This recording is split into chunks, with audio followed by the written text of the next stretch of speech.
یہ آج کی مجلس اللہ کے قرآن کی نسبت پر ہے، اور یاد رکھیں سب سے بڑی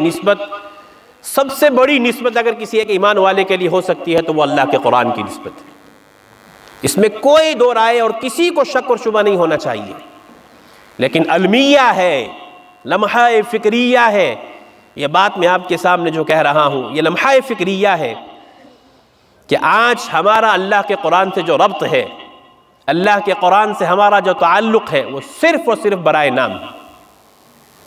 ہمیں نہیں پتا کہ اللہ کا قرآن ہم سے کیا کہتا ہے، یہ اللہ نے قرآن نازل کیوں کیا تھا، اللہ تبارک و تعالی اس قرآن میں کن کن چیزوں کو بیان کرتے ہیں۔ یہ کتاب راہ ہدایت ہے، یہ ہدایت دینے والی کتاب ہے، راستہ بتانے والی کتاب ہے، اور کہاں تک کا راستہ بتانے والی کتاب ہے؟ سیدھا اللہ کا مہمان خانہ جسے جنت کہتے ہیں وہاں تک کے لے کر جانے والی یہ کتاب ہے۔ اسی کو قرآن نے کہا ان ھذا القرآن یہدی للتی ہی اقوم، کہ یہ قرآن تو وہ راستہ بتلاتا ہے ہی اقوم جو بالکل سیدھا اور بالکل سیدھا جنت تک پہنچانے والا راستہ ہے۔ اور پھر اس سے آگے وَيُبَشِّرُ الْمُؤْمِنِينَ الَّذِينَ يَعْمَلُونَ الصَّالِحَاتِ، وہ ایمان والے جو ایمان لانے کے بعد نیک اعمال کرتے ہیں ان کو اس بات کی خوشخبری بھی یہ قرآن دیتا ہے۔ کیا خوشخبری دیتا ہے؟ أَنَّ لَهُمْ أَجْرًا كَبِيرًا، کہ ان لوگوں کے لیے اللہ کے یہاں بہت بڑا اجر ان کو ملنے والا ہے۔ کن لوگوں کو؟ جن کا تعلق اللہ کے قرآن کے ساتھ ہے۔ اب ایک لمحے کے لیے ذرا اپنے آپ سے پوچھئے، یہ ہمارے یہ عزیز طلبہ، یہ چھوٹے چھوٹے بچے جو اللہ کے قرآن کے ساتھ نسبت رکھتے ہیں، ہمارا ان سے کیا تعلق ہے؟ یا اگر ہمیں اللہ نے قرآن کے ساتھ نسبت دی ہے تو ہمارا قرآن سے کیا تعلق ہے؟ ایک دو باتیں میں آپ کے سامنے ذکر کرتا ہوں میں، لیکن آپ سے چونکہ وقت بھی بہت مختصر ہے توجہ چاہتا ہوں۔ میری ان گزارشات کو ذرا توجہ کے ساتھ سنیں گے تو اللہ مجھے کہنے کی بھی توفیق عطا فرمائیں گے۔ یاد رکھیں آج یہ قرآن غلاف کے اندر، آج یہ قرآن جو ہے ایک مکمل جو ہے دستے کی شکل میں، گلدستے کی شکل میں ہمارے سامنے ہے، لیکن کیا مجال ہے کہ اس کے معانی اور مفاہیم تو بہت دور کی بات رہی، قرآن ہم سے کہتا کیا ہے وہ تو بہت دور کی بات رہی، لیکن آج بھی اس امت کا 90% طبقہ میں پورے وثوق کے ساتھ کہتا ہوں قرآن کریم کو دیکھ کر کے پڑھنا بھی نہیں جانتا ہے۔ یہ حقیقت ہے۔ اور پھر جو لوگ اللہ کے قرآن کے ساتھ جڑتے ہیں، یہ مدارس والے، یہ مکاتب والے، ہم غیروں سے شکوہ نہیں کرتے، اپنے آپ سے شکوہ ہے۔ یہ درد دل ہے کہ ان مدارس والوں کو اور ان مکاتب والوں کو، ان قرآن پڑھنے اور پڑھانے والوں کو جو معاشرے میں مقام دینا چاہیے تھا، آج یہ قوم نبی علیہ السلام کی یہ امت اپنے ان مدارس والوں کو، ان مکاتب کے قرآنیہ کے پڑھنے والے بچوں کو وہ مقام نہیں دے پا رہی ہے۔ اس کی وجہ کیا ہے؟ اس کی وجہ یہ ہے کہ اللہ کے قرآن کی عظمت دلوں میں نہیں ہے، اس لیے کہ یہ تیار ہمارے سامنے موجود ہے، اس لیے اس کے پیچھے نہ محنت لگی، نہ کوئی مجاہدہ اٹھانا پڑا، نہ کوئی مشقت کرنی پڑی، اس لیے قرآن کی کوئی عظمت نہیں ہے۔ وگرنہ تاریخ اٹھا کر کے دیکھیں، احادیث کی کتب کے اندر اگر آپ دیکھیں تو آپ کو پتہ چلے گا کہ قرآن کریم کی ایک ایک آیات کے لیے ان لوگوں نے اپنے اپنے زمانے میں اس کے حصول کے لیے کتنی مشقتیں اٹھائی تھیں۔ بخاری شریف میں یہ واقعہ موجود ہے، ایک صحابی فرماتے ہیں یہ میرے بچپن کی بات ہے کہ میں نے اسلام تو قبول کر لیا تھا لیکن مجھے ابھی نبی علیہ السلام کی زیارت نصیب نہیں ہوئی تھی، تو میں اس زمانے میں اس قرآن کے حصول کے لیے میں مدینہ منورہ سے ایک دور ایک علاقے میں رہتا تھا، تو مجھے جب یہ علم ہوتا کہ اس راستے سے مدینہ سے آنے والے لوگ گزرتے ہیں تو میں اس علاقے میں اس راستے میں جا کر کے بیٹھ جاتا اور وہاں سے آنے والے ہر ایک آدمی سے پوچھتا کہ تم مدینہ المنورہ سے آ رہے ہو، تمہارے پاس اگر اللہ کے قرآن کی کوئی آیت ہو تم جو سیکھ کر کے آئے ہو تو مجھے سکھا دو، تو میں وہاں بیٹھ کر کے ان سے پوچھ کر کے ایک ایک آیت کی قرآن کو جو ہے سیکھا کرتا تھا۔ اس طریقے سے اللہ کا قرآن یہ محفوظ ہوا ہے، اس طریقے سے یہ قرآن حاصل کیا گیا ہے۔ اور اس کے بعد وہ مشہور و معروف واقعہ حضرت عمر رضی اللہ تعالیٰ عنہ جب نبی کریم صلی اللہ علیہ وسلم کے قتل کرنے کے ارادے سے چلے تھے، تو جب ان کی بہن اور بہنوئی وہ اللہ کے قرآن کو حاصل کر رہے تھے اسلام قبول کرنے کے بعد، تو کتنا ڈر کا ماحول تھا، چونکہ حضرت عمر ابھی انہوں نے اسلام قبول نہیں کیا تھا۔ وہ کتنا عجیب منظر تھا کہ حضرت عمر نبی علیہ السلام کو قتل کرنے کے ارادے سے جا رہے ہیں اور ان کے بہن اور بہنوئی ان کے ڈر کی وجہ سے اللہ کے قرآن کو چھوڑنے کہیں ہماری جان پر نہ بن پڑے۔ سوچئے ذرا کہ کس طریقے سے قرآن کو حاصل کیا گیا۔ لیکن آج ہمارے سامنے یہ قرآن ہے، لیکن جو پہلے میں نے آپ سے جملہ عرض کیا نا 90% مسلمانوں کو قرآن دیکھ کے پڑھنا نہیں آتا۔ یاد رکھیں، قرآن کا سب سے بنیادی اور پہلا حق یہ ہے کہ قرآن کریم کو سمجھنا، قرآن کریم کے معانی اور مفاہیم کو زندگی میں لا کے اس پہ عمل کرنا، یہ بات کا حق ہے۔ قرآن کریم کا سب سے پہلا حق یہ ہے کہ ایک ایمان والے کو اللہ کا قرآن پڑھتے ہوئے آنا چاہیے۔ میں سوال نہیں کروں گا، لیکن آپ سب اپنے آپ سے پوچھئے گا، اپنا محاسبہ کیجئے کہ ہمارا قرآن کیسا ہے، ہم اندر سے کیسے ہیں قرآن کے تعلق سے،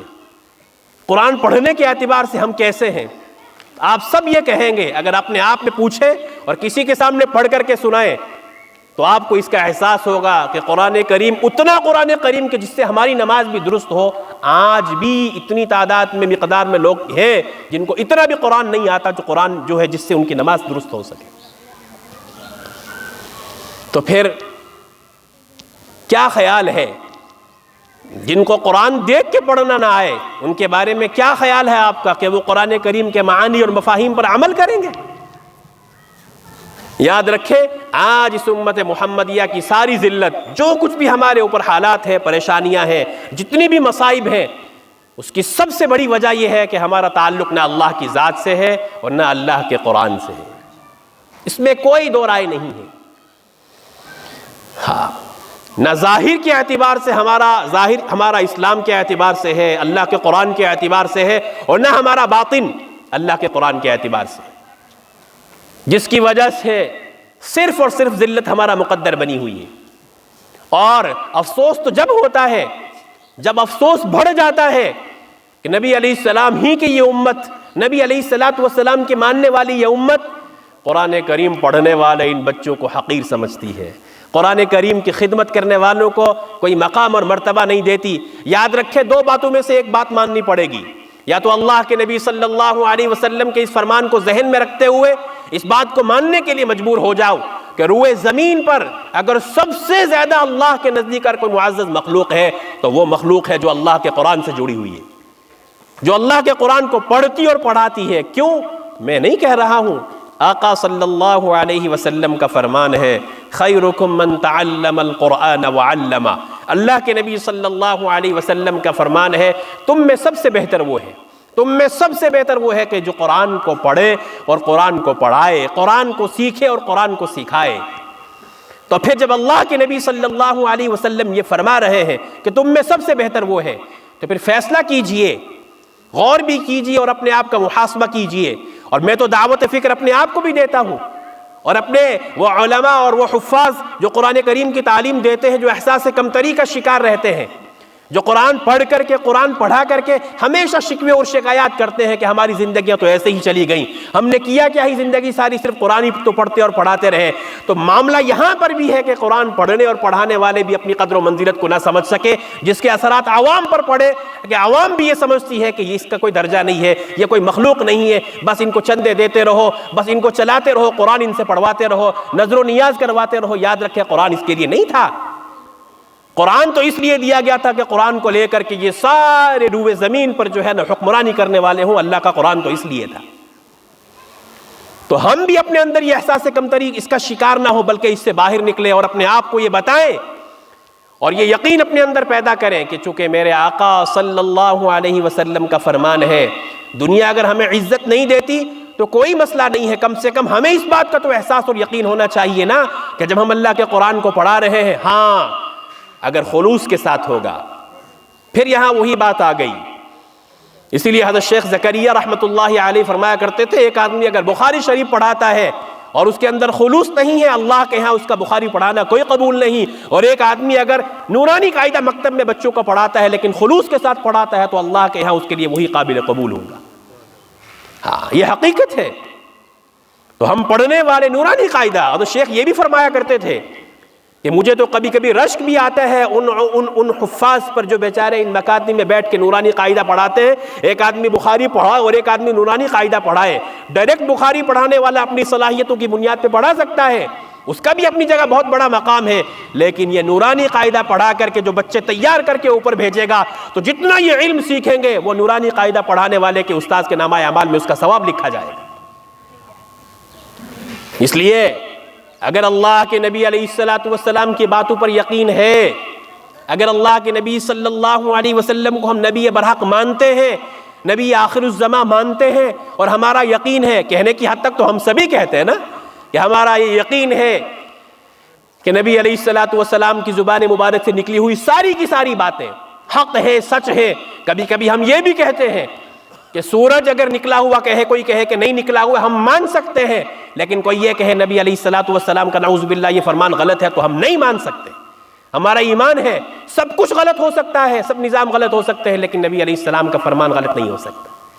تو جب آقا صلی اللہ علیہ وسلم یہ فرما کر کے چلے گئے کہ تم میں سب سے بہتر وہ ہے جو قرآن کو سیکھے اور سکھائے، تو پھر اس بات کا احساس رکھنا چاہیے کہ یہ بچے مدارس اور مکاتب میں پڑھنے والے بچے روئے زمین پر سب سے افضل ترین بچے ہیں، اس لیے کہ یہ اللہ کے قرآن کو سیکھ رہے ہیں۔ ہاں، اس لیے اپنے اندر اپنے دلوں میں ان کی عظمت پیدا کیجئے، ان کی قدر و منزلت کیجئے، ان کو وہ مقام دیجئے جو جس کے یہ حقدار ہے۔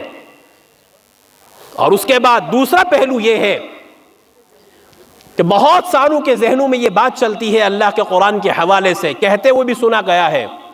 اور یہ میں تو اس کو فتنہ کہوں گا،